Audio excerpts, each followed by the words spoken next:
Assalamualaikum warahmatullahi wabarakatuh. Waalaikumsalam warahmatullahi wabarakatuh. Bismillahirrahmanirrahim. Alhamdulillahi rabbil alamin. Wa bihi nasta'inu ala umurid dunya waddin. Wassalatu wassalamu ala ashrafil anbiya'i wal mursalin, imamil muttaqin, sayyidil ghurril muhajjalin, wa ala alihi wa ashabihil mujahidin at-tahirin, amma ba'du. Saudara-saudara kaum muslimin rahimakumullah, pada pertemuan kali ini kita akan membicarakan satu hadis yang diriwayatkan oleh Imam Bukhari dan Muslim, di mana Nabi kita Muhammad sallallahu alaihi wasallam bersabda, "Ijtanibus sab'al mubiqat." Jauhilah olehmu 7 macam perkara yang merusak akidah dan keimanan, merusak amal perbuatan yang sudah kita kerjakan, merusak sendi-sendi kehidupan sosial, pendek kata merusak segala hal di dalam kehidupan kita. Jauhilah olehmu 7 macam perkara yang merusak. Yang pertama, asyirku billah, menyekutukan Allah subhanahu wa ta'ala. Agama dimulai dari keyakinan, maka kehancuran agama selalu dimulai dari kehancuran keyakinan, iman atau akidah yang dimiliki oleh seseorang. Dan untuk menghancurkan nilai-nilai iman yang kita miliki ini, orang rasanya tidak akan menghantam kita dengan peluru kendali. Orang tidak akan mengirimkan nuklir ke sini. Orang tidak juga akan mengirimkan satuan militernya ke sini. Untuk menghancurkan nilai-nilai iman, dibanjiri kita dengan paham-paham yang merusak dan mendangkalkan akidah. Baik ia bernama materialisme, baik ia bernama sekularisme, baik ia bernama banjirnya maksiat dan munkarat, baik ia bernama banjirnya peradaban dan kebudayaan yang menghancurkan moral daripada anak-anak kita, sedikit demi sedikit melenturkan dan melunturkan nilai-nilai keimanan kita, untuk kemudian pada waktunya nilai iman itu akan bertukar dan berganti menjadi nilai syirik kepada Allah subhanahu wa ta'ala. Atau pada sisi lain, menjadikan yang selain Allah sebagai tujuan akhir daripada kehidupan kita. Sedangkan kita sama-sama maklum bahwa di dalam pandangan agama Islam, dosa yang tidak berampun, dosa yang terbesar, termasuk dalam kategori bapak moyangnya dosa, tidak lain adalah syirik, yakni menyekutukan Allah subhanahu wa ta'ala. Pola penghancuran iman ini memang berstrategi. Ditawarkan kita kepada paham materialisme, paham kebendaan, di mana otak menempati urutan sebagai ranking pertama, Tuhan jatuh pada urutan kedua. Lalu menyusul kepada paham sekularisme, Allah dipisahkan dari seluruh kegiatan hidup ini, untuk pada gilirannya menjadikan yang selain Allah sebagai tujuan akhir daripada seluruh kegiatan hidup kita. Oleh karenanya, kewajiban menjaga nilai-nilai iman ini merupakan kewajiban yang mulia tetapi berat, tidak hanya untuk kita, tetapi juga bagaimana mewariskannya kepada anak-anak kita, generasi yang akan datang. Orang-orang tua bijaksana yang diceritakan di dalam Al-Quran, kalau sudah berpikir tentang anak-anaknya, pertanyaan yang paling mereka risaukan ialah, ma ta'buduna min ba'di, anakku, kalau pada satu saat aku, ayahmu sudah tidak ada lagi di dunia ini, meninggalkan kamu semua, ma ta'buduna min ba'di, apa yang akan kamu sembah nak? Jikalau sekarang ayahmu masih mau ke masjid, masih mau melakukan rukuk dan sujud, masih beribadah menyembah Allah Subhanahu wa ta'ala, kalau orang tuamu sudah tidak ada, ma ta'buduna min ba'di, masihkah engkau mau datang ke masjid? Masihkah engkau mau rukuk dan sujud? Masihkah engkau mau menyembah Allah Subhanahu wa ta'ala? Pertanyaan ini yang dipikirkan oleh Nabi Yakub kepada putra-putranya. Pertanyaan ini yang diteruskan oleh Nabi Ibrahim kepada anak-anaknya. Pertanyaan ini yang diwariskan oleh generasi ulama salafus saleh kepada para generasi berikutnya. Bagaimana kita generasi sekarang? Kita orang-orang tua sekarang bukan berfikir ma ta'buduna min ba'di, malah yang kita fikirkan ma ta'kuluna min ba'di. Kalau bapak tidak ada nanti kamu makan apa nak? Perkara kamu nyembah apa urusan nomor 18. Yang penting kamu nanti hidup bisa makan nak. Maka kita sibuk mewariskan harta kepada anak-anak kita. Kita sibuk mewariskan kebun dan tanah kepada anak-anak kita. Kita sibuk mewariskan pabrik kepada anak-anak kita, sementara kita lupa mewariskan intan yang paling mahal, mewariskan mutiara yang paling berharga, yaitu nilai iman kepada Allah Subhanahu wa ta'ala. Alangkah baiknya apabila warisan harta, warisan tanah dan kebun, warisan rumah dan pabrik didasari lebih dahulu dengan mewariskan nilai iman kepada Allah Subhanahu wa ta'ala. Sebagai orang-orang tua, kita boleh bersedih kalau anak kita tidak mengerti komputer. Kita boleh bersedih kalau anak kita tidak mengerti matematika. Kita boleh bersedih kalau anak kita tidak mengerti bahasa Inggris. Tapi sewajarnya lebih bersedihlah kita orang tua jikalau mempunyai anak yang tidak kenal Allah sebagai Tuhannya, yang kemudian tidak mau rukuk dan sujud kepada Allah Tuhannya. Itulah kemalangan yang paling malang bila kita meninggalkan generasi yang tidak bertauhid kepada Allah Subhanahu wa ta'ala. Betapapun anak kita tidak ngerti komputer, saudara, paling-paling kerugiannya cuma kerugian dunia. Masuk dia ke alam barzakh, munkar nakir tidak akan sempat tanya kau belajar komputer apa tidak. Kumpul dia di padang mahsyar, malaikat juga tidak akan tanya matematikamu nilainya berapa. Yang ditanya kau kenal Allah, kau rukuk dan sujud kepadanya, kau pernah datang ke masjid. Oleh karena itu sekali lagi, menjaga nilai iman tidak hanya untuk kita, tetapi juga mewariskannya kepada anak-anak kita generasi yang akan datang. Sungguh kemalangan yang paling besar apabila kita meninggalkan anak-anak kita. Mereka kita tinggalkan lemah ekonominya, itu tidak baik. Mereka kita tinggalkan lemah otaknya, itu pun akan membuat mereka tertinggal oleh yang lain. Tapi yang paling celaka, jikalau kita tinggalkan mereka dalam kondisi lemah imannya, rapuh akidahnya, tidak baik dan tidak betul keyakinan hidupnya. Oleh karena itu Nabi berpesan, jauhilah 7 perkara yang merusak. Yang pertama, syirik kepada Allah Subhanahu wa ta'ala, menyekutukan Allah baik dalam ucapan, dalam keyakinan ataupun dalam perbuatan.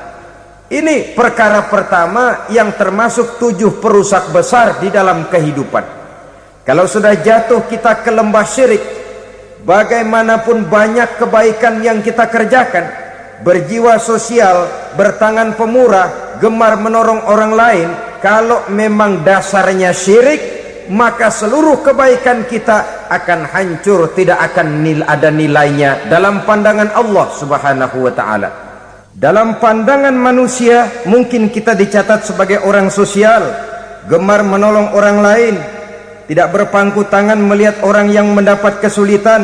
Tapi oleh karena dasarnya syirik, dasarnya tidak mentauhidkan Allah, maka seluruh nilai kebaikan yang kita kerjakan tidak akan ada nilainya dalam pandangan Allah Subhanahu wa taala. Maka jagalah iman kita jangan sampai dihinggapi penyakit syirik yang bagaimana kecilnya sekalipun. Sekali lagi, baik syirik dalam bentuk ucapan, syirik dalam bentuk keyakinan, sampai kepada syirik dalam bentuk perbuatan, kita berhindar kepada sifat-sifat yang sedemikian itu. Karena apa? Dalam satu ayat Quran Allah Subhanahu wa taala menjelaskan, innallaha la yaghfiru ayyushraka bih wa yaghfiru ma duna dzalika liman yasha. Allah tidak akan memberi ampun kepada orang-orang yang menyekutukannya, tapi Allah masih mau memberikan ampun kepada dosa-dosa yang selain itu bagi orang-orang yang dikehendakinya. Dosa selain syirik, apabila kita bertaubat, Allah masih mau mengampuni.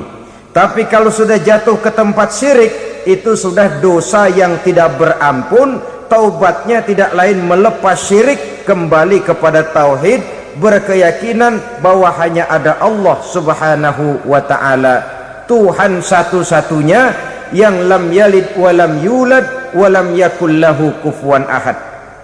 Tidak beranak, tidak pula diperanakkan, dan tidak satupun yang dapat menyerupai Tuhan Allah Subhanahu wa taala. Saudara-saudara kaum muslimin rahimakumullah, bahwa kita di zaman sekarang memang tidak menyembah berhala, ya.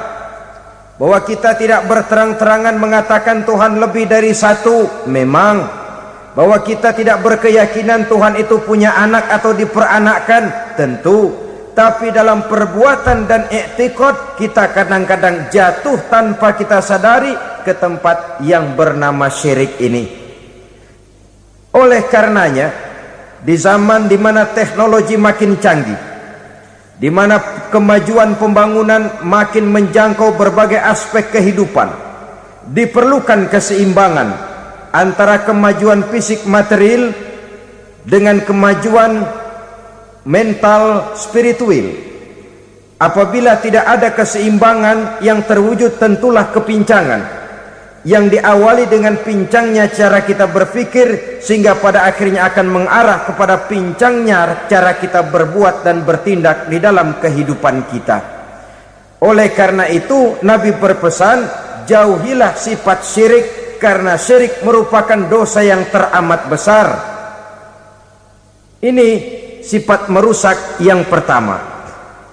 Yang kedua, kata Nabi, wasihra, jauhilah sihir. Sihir ini juga termasuk perkara yang merusak kehidupan.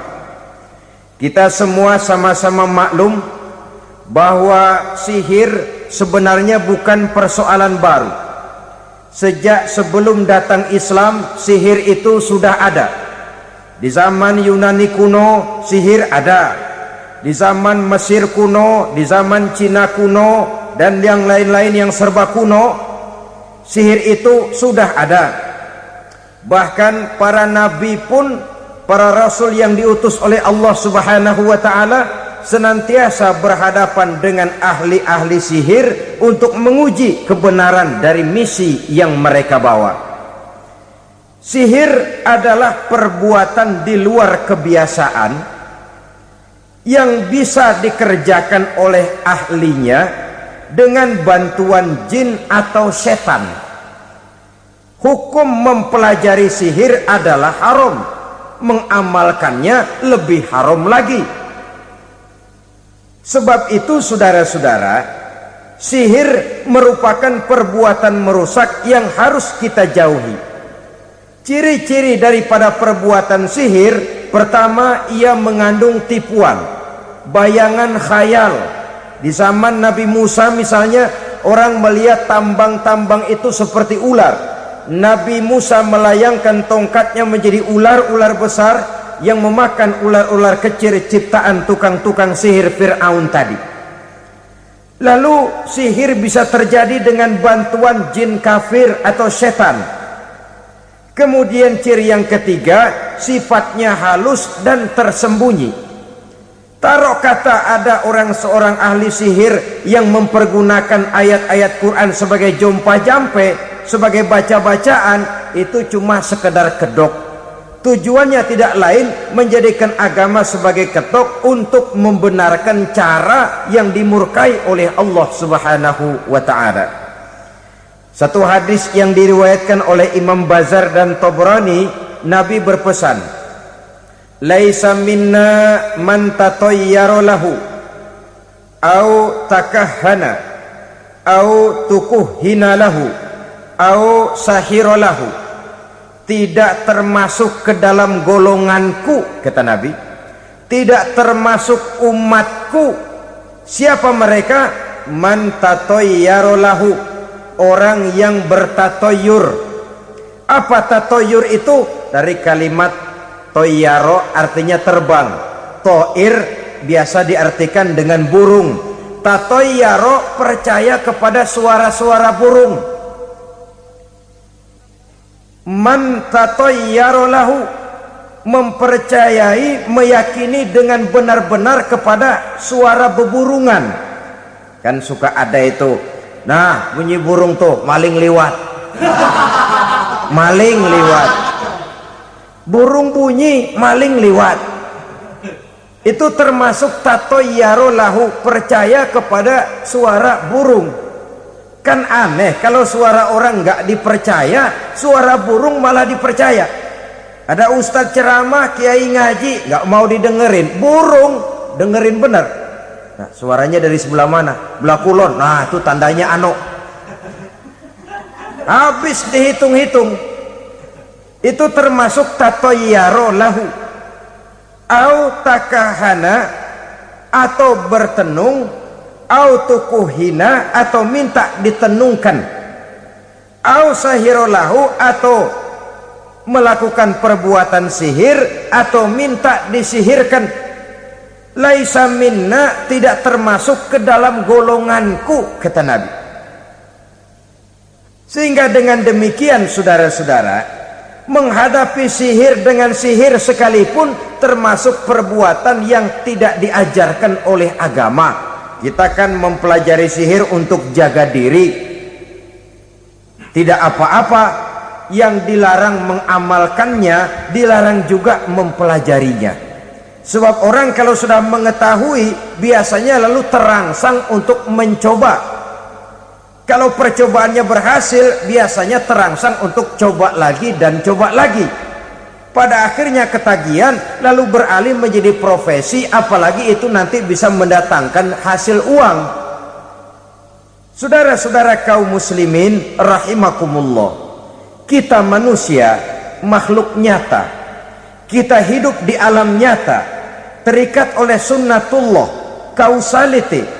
Oleh karenanya, bagi kita keyakinan yang penuh, keikhlasan di dalam bertuhankan Allah, penyerahan diri sepenuhnya hanya kepadanya, itu sudah merupakan obat penangkal yang sangat ampuh agar kita tidak terkena penyakit-penyakit yang dibuat oleh setan dan para pembantunya. Sehingga beberapa ayat Quran mengajarkan, misalnya a'udzu bikalimatillahi tammati min syarri ma khalaq, atau bismillazi la yadurru ma'asmihi syai'un fil ardi wala fis sama, dengan menyebut nama Allah yang tidak bisa mendatangkan bahaya sedikit pun, dari baik yang datang dari langit maupun yang datang dari bumi. Jiwa yang kosong dari keyakinan yang penuh kepada Allah, jiwa yang penuh was-was dan ragu-ragu, itu yang mudah terserang oleh penyakit-penyakit yang dikerjakan oleh para tukang-tukang sihir, yaitu oleh setan dan seluruh para pembantunya. Kemudian hadis kedua yang diriwayatkan oleh Imam Ibnu Hibban, Nabi bersabda, la yadkhulul jannata mudminu khamrin wala mu'minu bisihrin wala qati'u rahmin. Tidak masuk surga. Ini Nabi yang bilang, tidak masuk surga. Siapa itu? Pertama, mudminu khamrin, orang yang berkekalan dalam mabuk, selalu mudminun itu sudah menjadi perbuatan rutinnya, tidak kapok-kapoknya, teler seumur hidup. Mudminu khamrin, tidak masuk surga orang yang selalu bermabuk-mabukan. Yang kedua, wala mu'minu bisihrin, orang mukmin tapi main sihir. Ini juga oleh Nabi diperingatkan, tidak akan masuk surga orang mukmin tapi suka main sihir. Wala qati'ur rahmin, dan tidak juga orang yang memutuskan silaturahmi. 3 macam manusia yang diperingatkan Nabi tidak akan masuk surga: orang yang selalu mabuk, orang mukmin yang main sihir, dan orang yang memutuskan silaturahmi. Saudara-saudara kaum muslimin rahimakumullah. Lalu orang berkata, kenapa dilarang kita bersihir? Padahal Rasul sendiri kan punya mukjizat. Nah, kita memang harus membedakan antara mukjizat dengan sihir. Dalam kehidupan agama kita kenal ada yang namanya mukjizat, ada yang namanya karomah atau keramat biasa diucapkan, ada yang namanya maunah, ada yang namanya irhas, ada juga yang namanya sihir. Kesemuanya ini berbeda, saudara-saudara. Yang dinamakan mukjizat itu khusus untuk para rasul saja. Satu kejadian luar biasa yang terjadi dilakukan oleh rasul atas izin dari Allah Subhanahu wa taala. Perbedaannya dengan sihir jelas. Sihir dari setan, mukjizat dari Allah. Sihir bisa dipelajari, mukjizat tidak. Sihir umumnya untuk maksud-maksud yang tidak baik, sedangkan mukjizat untuk memperkuat kebenaran yang disampaikan oleh para rasul dan ditentang oleh umatnya. Bahkan kafir Quraisy dahulu menganggap orang-orang ahli sihir itu berada dalam satu posisi yang hina, sehingga mereka mengatakan dan menuduh Nabi Muhammad sebagai tukang sihir. Tuduhan sebagai tukang sihir adalah tuduhan yang sangat aib dan hina. Di tengah masyarakat kufar jahiliyah, kedudukan tukang sihir dipandang sebagai kedudukan yang hina, sehingga mereka mengejek Nabi dengan sebutan tukang sihir. Jadi mukjizat hanya untuk Rasul saja. Kemudian karomah. Karomah ini asal kata dari karomah, kehormatan, kemuliaan yang diberikan Allah kepada hamba-hambanya yang rajin mendekatkan diri kepadanya. Oleh karena ketekunannya melaksanakan ibadah, Allah memberikan keistimewaan kepada orang itu, yang dengan keistimewaannya dia bisa mengerjakan yang tidak bisa dikerjakan oleh orang lain. Karomah hanya bisa dicapai dengan prestasi ibadah.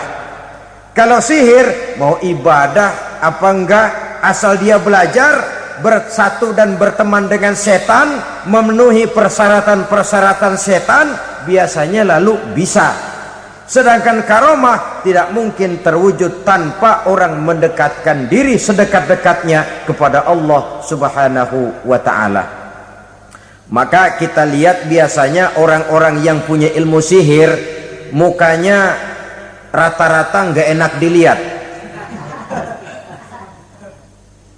Kumuh, jauh dari air wudhu, jauh dari sujud kepada Allah, malah berteman dengan setan, menjadi pelayan-pelayannya setan. Saudara-saudara, adapun maunah, keistimewaan yang diberikan Allah kepada hamba-hambanya yang belum sampai kepada tingkat wali, tapi orang itu lebih banyak kebaikannya daripada kesalahannya.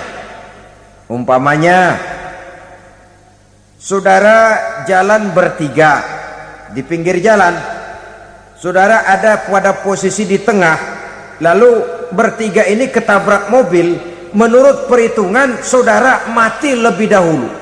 Tapi terjadi hal yang aneh, dua teman saudara mati, saudara malah cuma luka dan lecet sedikit saja. Apa itu? Kalau kita lebih banyak kebaikannya daripada kesalahannya, itu yang dinamakan ma'unah, pertolongan yang diberikan Allah kepada hamba-hambanya yang lebih banyak kebaikannya daripada kesalahannya. Sedangkan yang dinamakan irhas, kejadian luar biasa pada diri seseorang pada waktu dia masih kecil, yang menunjukkan tanda-tanda keistimewaannya. Itu umumnya pada para nabi pada usia kecilnya sudah ada irhas, tanda-tanda istimewa. Jelas baik mukjizat, karomah, maunah maupun irhas berbeda dengan sihir. Sihir ini jelas saja merupakan bantuan dan persekutuan antara manusia dengan setan. Padahal setan, kata Allah dalam Al-Quran, innahu lakum aduwwum mubin, sesungguhnya setan bagi kamu adalah musuh yang sangat jelas. Saudara-saudara kaum muslimin rahimakumullah, di zaman sekarang dalam menghadapi beban kehidupan yang makin pelik, menghadapi stres yang tidak kunjung selesai, menghadapi persoalan-persoalan yang teramat berat, orang sering mencari jalan keluar kepada hal-hal yang menurut pendapatnya bisa meringankan beban moralnya itu.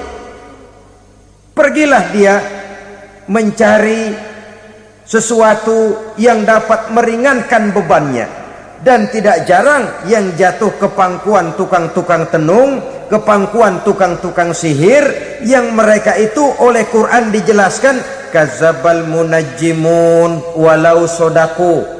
Tukang-tukang tenung, tukang-tukang sihir, mereka itu bohong walaupun benar.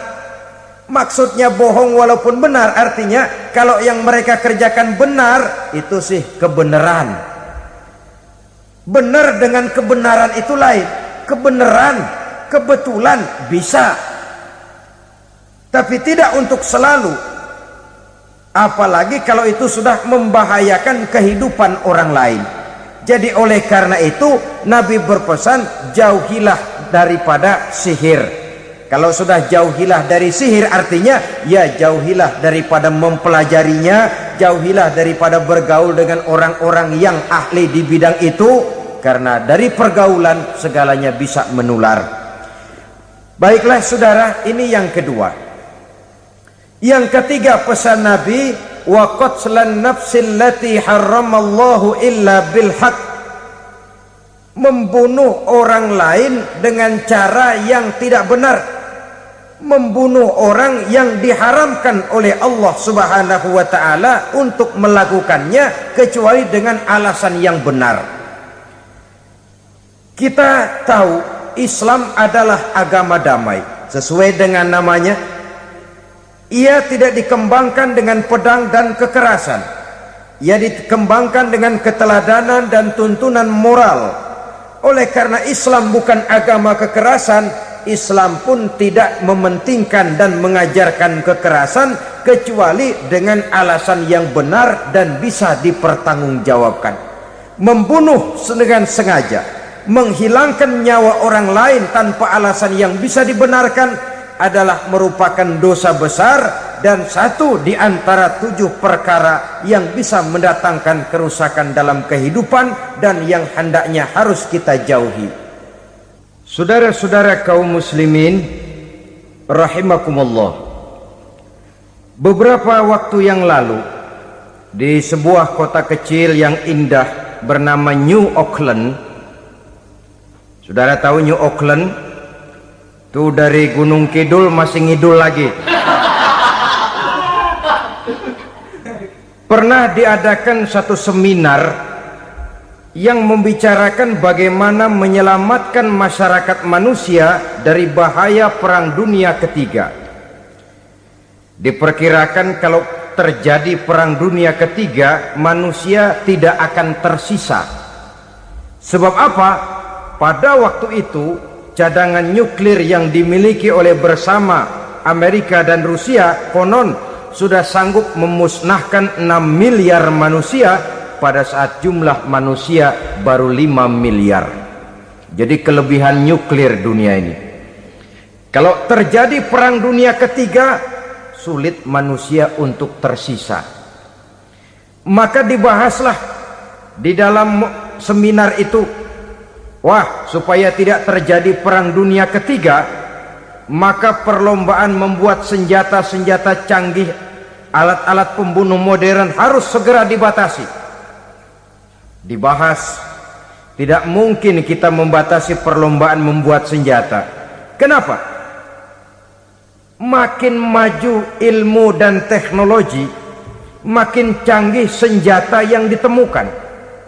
Atom sudah meningkat menjadi nuklir, nuklir sudah meningkat menjadi neutron, dan kita tahu bom yang bernama neutron ini bom yang cukup membunuh tanpa perlu merusak. Artinya kalau dia diledakkan di kota kita ini, bangunan utuh, jembatan tidak ambruk, rumah-rumah tetap berdiri, tapi semua yang bernama hidup mati. Itu katanya lebih sopan dari bom atom. Sebab kalau si atom ini sudah membunuh, merusak pula. Neutron cukup membunuh saja tanpa perlu merusak. Jadi majunya senjata-senjata teknologi sebagai akibat yang logis dari kemajuan ilmu pengetahuan ini tidak bisa kita batasi.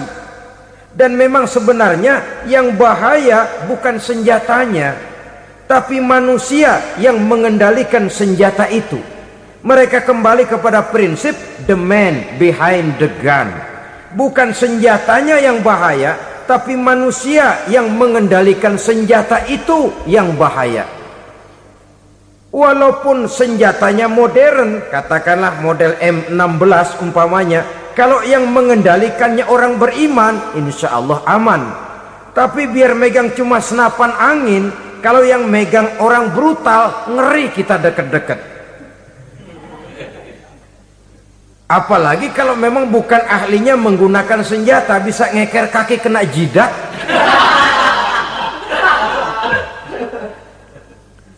Mereka kembali kepada prinsip lama yang tetap baru, bukan senjatanya yang harus dibatasi, manusia yang mengendalikan senjata itu yang perlu dibicarakan. Nah, kalau begitu, agar manusia tidak mempergunakan senjata sewenang-wenang, apa yang harus kita lakukan? Ya, manusianya harus bermoral. Ya, tapi moral yang mana? Di dunia ini banyak ajaran tentang moral. Itu pun mudah saja. Di sini kan kita undang saja ahli dari berbagai agama untuk membicarakan konsep perdamaian menurut agamanya masing-masing. Baik, setuju itu, setuju. Maka tampillah para ahli agama, mereka kembali kepada prinsip moral daripada konsep yang terkandung di dalam ajaran agama untuk menegakkan perdamaian.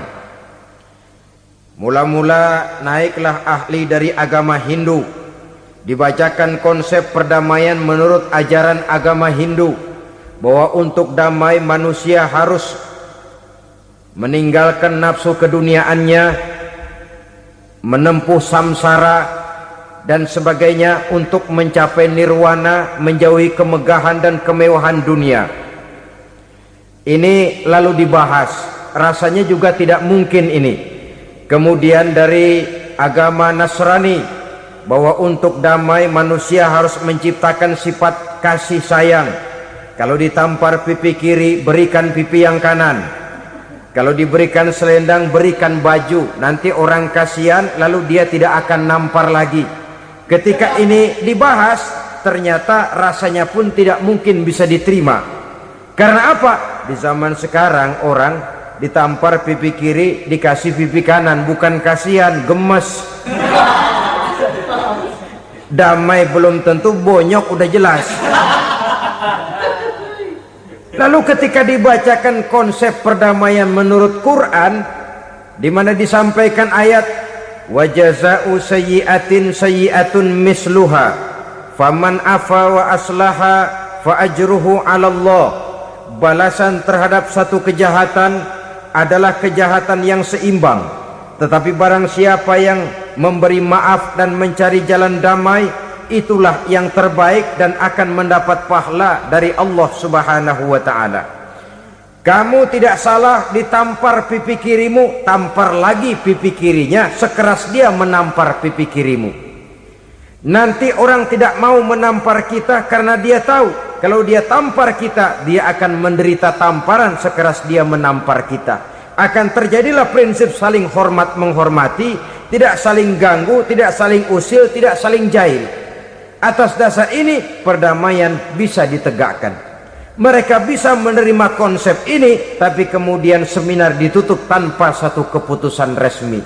Kenapa? Terus terang mereka kagum dengan konsep Islam, tapi sentimen lama terhadap nilai-nilai Islam telah menutup mata mereka untuk menerima kebenaran dari ajaran Al-Quranul Karim. Saudara-saudara kaum muslimin rahimakumullah, kembali kita kepada persoalan pokok. Roh adalah dari Allah, dia akan kembali kepada Allah, milik mutlak dari Allah. Tidak pantas kita merampasnya dari orang lain.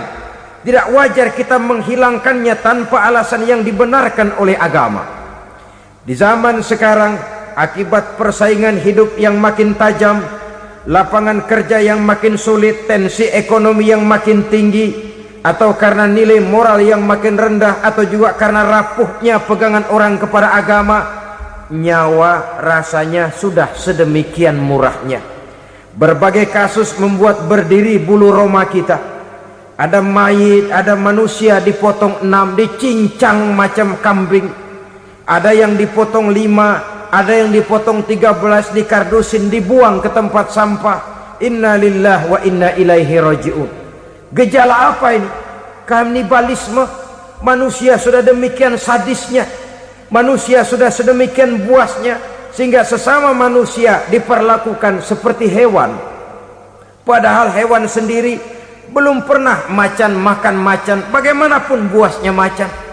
Belum pernah serigala memakan serigala, bagaimanapun brutalnya serigala. Tetapi manusia makan manusia di zaman sekarang kadang jadi kenyataan dalam kehidupan kita. Kadang persoalannya remeh saja, soal uang 200 perak, pisau bicara, nyawa melayang. Soal rokok sebatang, celurit bicara, nyawa melayang. Soal-soal yang sama sekali tidak prinsip, begitu mudah kita menghilangkan nyawa orang lain.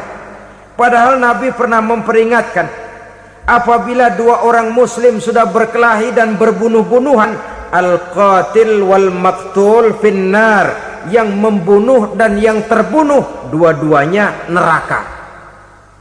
Sahabat heran, ya Rasul, kalau yang terbunuh, kalau yang membunuh masuk neraka itu sih wajar, tapi yang terbunuh kenapa neraka juga? Beliau menjawab, dua-duanya sudah punya niat untuk saling membunuh. Niatnya itu yang diponten. Yang terbunuh cuman lagi apes aja, keduluan dia. Umpama tidak terbunuh, pasti dia yang akan membunuh. Oleh karenanya al-qatil wal maktul, yang membunuh dan yang dibunuh finnar, dua-duanya masuk ke dalam neraka.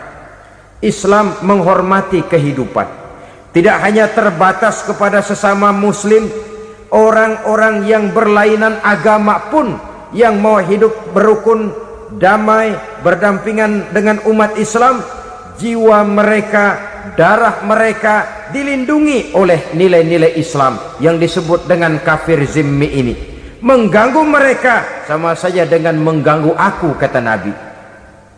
Jadi oleh karena itu, sayangilah sesama. Kehidupan adalah anugerah Allah, bukan wewenang kita untuk mencabutnya dari orang lain, bukan wewenang kita untuk merampas dan menghilangkannya dari orang lain. Apa yang tidak enak terjadi pada diri kita, begitu pula lah apabila terjadi pada diri orang lain. Sehingga Nabi mengatakan, la yu'minu ahadukum hatta yuhibba li akhihi ma yuhibbu li nafsihi. Belum dikatakan beriman seseorang kamu apabila dia belum mencintai saudaranya seperti ia mencintai dirinya sendiri. Apa yang enak dirasakan oleh orang lain, enak juga dirasakan oleh dia. Mengukur orang lain dengan diri sendiri. Kalau orang lain tanpa salah saya fitnah, kalau saya tanpa salah difitnah orang, enak apa enggak? Enggak, orang lain juga begitu. Kalau orang lain tanpa salah saya tempeleng kepalanya, enak apa tidak? Tidak. Orang lain juga begitu. Yang tidak enak terjadi pada diri kita, tentu tidak enak juga kalau terjadi pada orang lain. Mengukur orang lain dengan diri sendiri, sehingga tidak timbul sifat egois, tidak menari di atas bangkai orang lain, tidak mendirikan kebahagiaan di atas untayan air mata orang lain. Sehingga dengan demikian saudara-saudara, dia bisa menghormati kehidupan, menghormati orang lain sebagaimana dia ingin dihormati. Inilah perbuatan ketiga yang merusak, membunuh orang lain dengan yang diharamkan Allah tanpa alasan yang benar. Yang ketiga. Kemudian yang keempat, perbuatan merusak wa aklar riba, makan riba. Hidup adalah tolong menolong. Bahasa kerennya take and give katanya. Saling memberi dan saling menerima. Nabi mengajarkan man kuraba kurbatan min kurabid dunya karaballahu lahu kurbatan min kurabi yaumal qiyamah. Wallahu fi aunil abdi madamal abdu fi auni akhihi. Siapa yang meringankan beban dari beban-beban yang dirita seseorang di dalam kehidupan dunia, Allah akan meringankan bebannya daripada beban-beban yang harus dipikulnya di hari kiamat nanti. Wallahu fi aunil abdi madamal abdu fi auni akhihi. Allah senantiasa akan menolong seorang hamba selama hamba itu masih mau menolong saudaranya. Allah selalu akan menolong seorang hamba selama hamba itu masih mau menolong saudaranya. Apabila kita sudah berpangku tangan terhadap kesulitan orang lain, biasanya pun pada saat kita mendapat kesulitan, kita akan sulit juga memperoleh pertolongan. Nah, riba alias renten, kedoknya adalah menolong orang, tapi sama juga bulu buntutnya dilepas, palanya dicekek. Menolong orang pada akhirnya menjadi beban bagi seseorang, dan memang mencari orang-orang yang berada dalam posisi kesulitan. Biasanya di daerah-daerah di mana musim paceklik, jadi lapangan kerja sulit, sedangkan urusan perut tidak bisa ditunda. Akhirnya orang terjebak ke dalam rentenir, ke dalam riba, ke dalam renten. Bunga berbunga, sehingga satu saat jumlah bunganya bisa lebih besar dari jumlah pinjaman pokoknya. Kemudian kalau juga ternyata tidak bisa dibayar, rumah jadi taruhan. Memang rumah satu-satunya, begitu rumah ditarik mulain camping. Bukankah pada akhirnya akan mewariskan kesengsaraan? Oleh karena itu, kepada kita berusahalah jangan berhubungan dengan rentenir, jangan makan renten dan riba. Kepada mereka yang melaksanakan riba, walaupun mendatangkan keuntungan materi, tapi percayalah, harta yang didapat dengan jalan riba tidak akan membawa keberkahan. Manakala tidak membawa keberkahan, dia tidak akan mendatangkan ketenangan di dalam kehidupan kita. Oleh karenanya, memakan harta riba termasuk perbuatan yang merusak sendi-sendi kehidupan sosial, merusak kehidupan orang lain, merusak kehidupan masyarakat, tetangga, pergaulan dan sebagainya. Yang kelima, wa akla malil yatim, memakan harta anak yatim dengan cara yang zalim. Nih, memang lezat. Anak yatim itu nggak tahu urusan apa-apa. Kita diamanahkan untuk mengurusinya. Kadang-kadang dibentuklah panitia penyantunan yatim piatu. Yatimnya mah tetap kelaparan, panitianya yang pada gendut.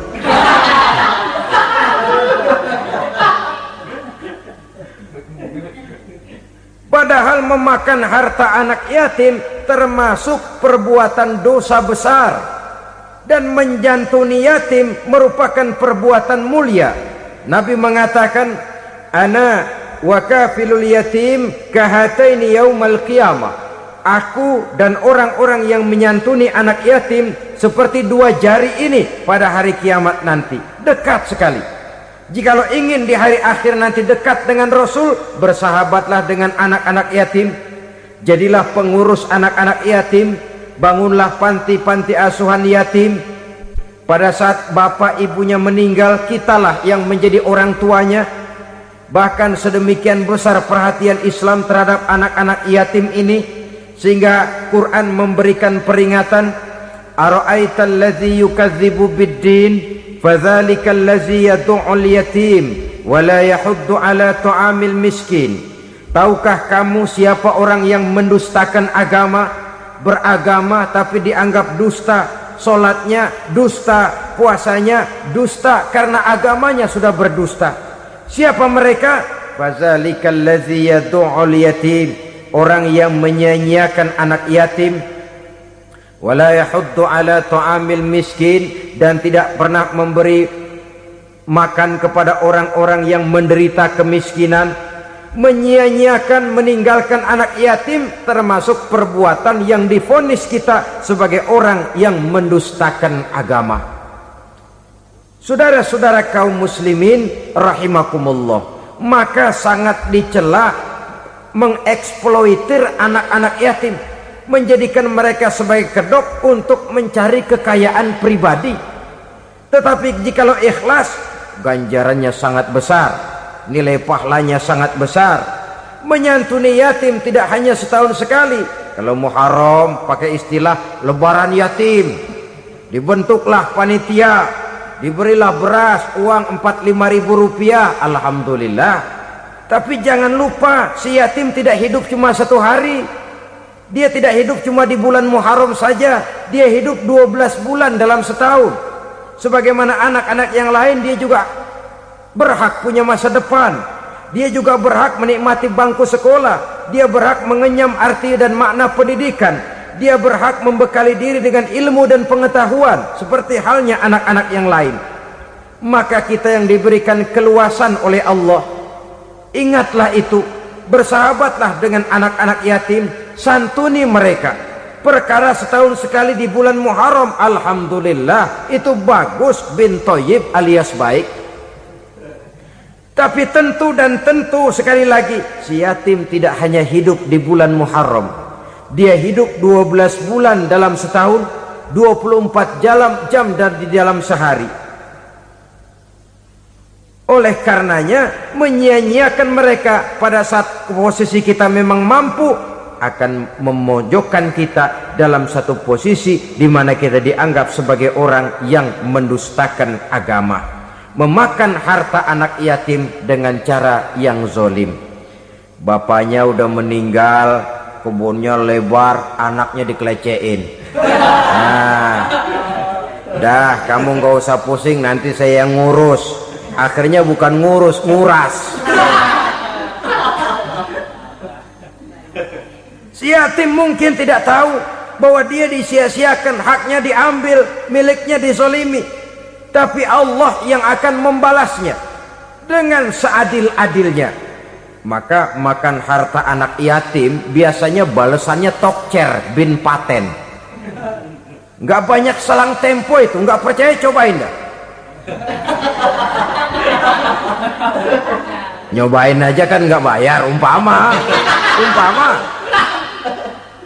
memakan harta anak yatim dengan cara yang zolim, ganjarannya biasanya kontan. Kenapa? Ratapan si miskin, untayan air matanya, jeritan kepedihan hatinya, membuka pintu langit, permohonannya diijabah, getaran hatinya didengarkan oleh Allah, maka balasannya biasanya kontan, spontan, tidak menunggu waktu terlalu lama. Itu di dunia, belum lagi di akhirat nanti. Bukankah dalam riwayat Mi'raj diceritakan Nabi melihat di neraka itu orang perutnya sebesar rumah? La haula wala quwata. Itu perut kayak rumah, bagaimana jalannya tuh orang?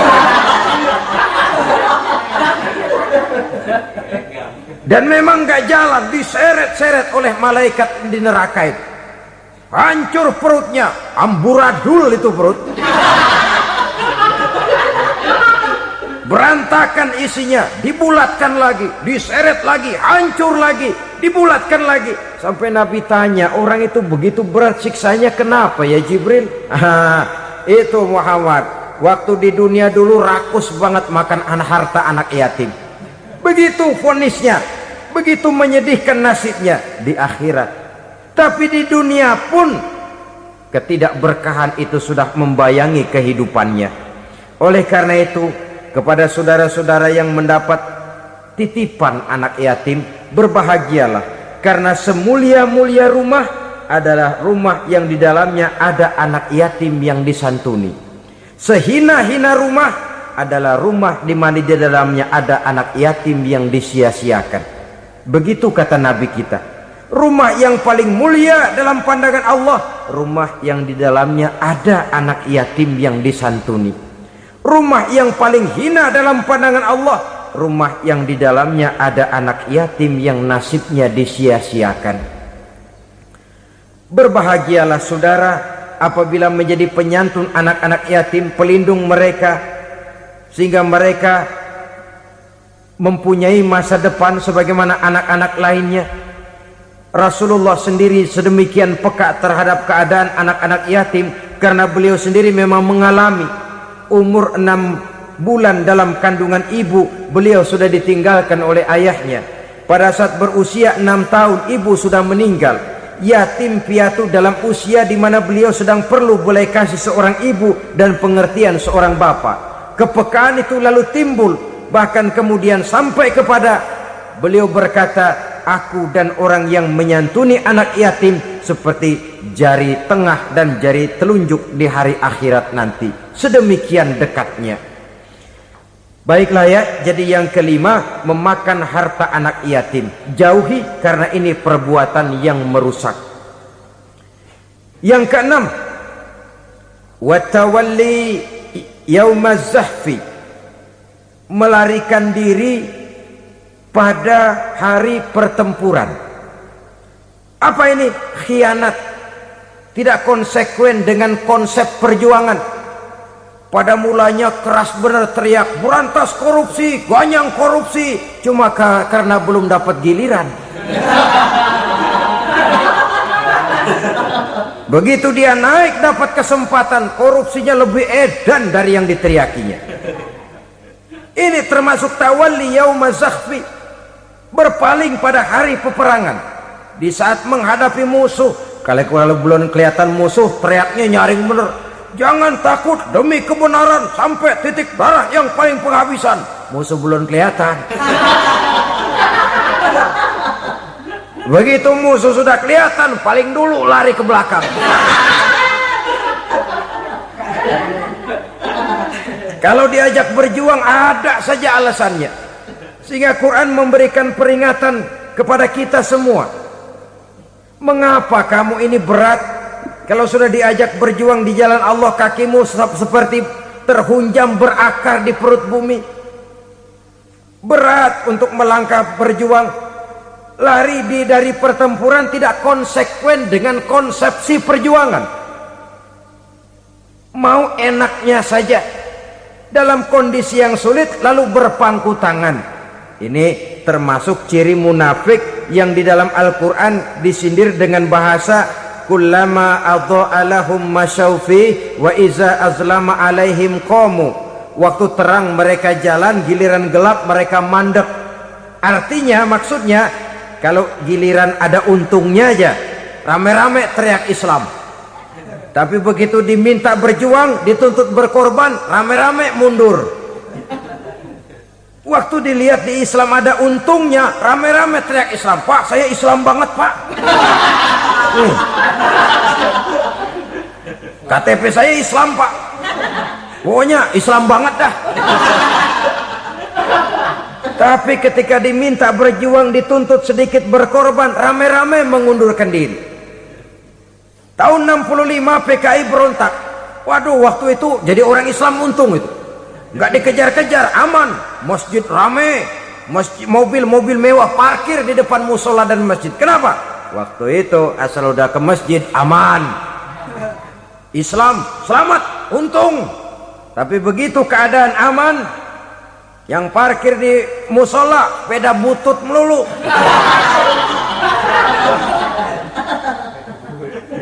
Waktu terang mereka jalan, waktu gelap mereka berhenti. Dikala di Islam ada untungnya, baru wah Islam bagus, Islam hebat. Tapi waktu dilihat ada kerugian, jangan bawa-bawa Islam dah.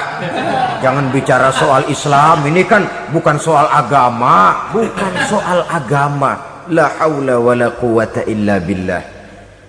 Beragama kita ambil talfik fid din, mengambil yang enteng-enteng saja dalam urusan beragama ini. Tidak konsekuen kita dengan Islam kita. Seolah kita mau memilih mana yang terasa cocok sama selera kita, kita teriak Islam. Beratan aja dikit, rame-rame berpaling. Itu termasuk tawalli yaumaz zahfi, para pengkhianat, mental-mental hipokrit yang tidak mau konsekuen menghadapi segala bahaya. Itu termasuk perbuatan yang merusak. Kenapa? Kalau cuma dia saja yang lari, mungkin tidak jadi soal. Tapi larinya ini akan mempengaruhi orang lain. Nah, pengaruhnya itu yang dicegah. Sebab kalau satu sudah mulai lari, yang lain mulai ngelirik. Ketika yang dilirik kemudian tidak ada reaksi, dia akan ikut lari.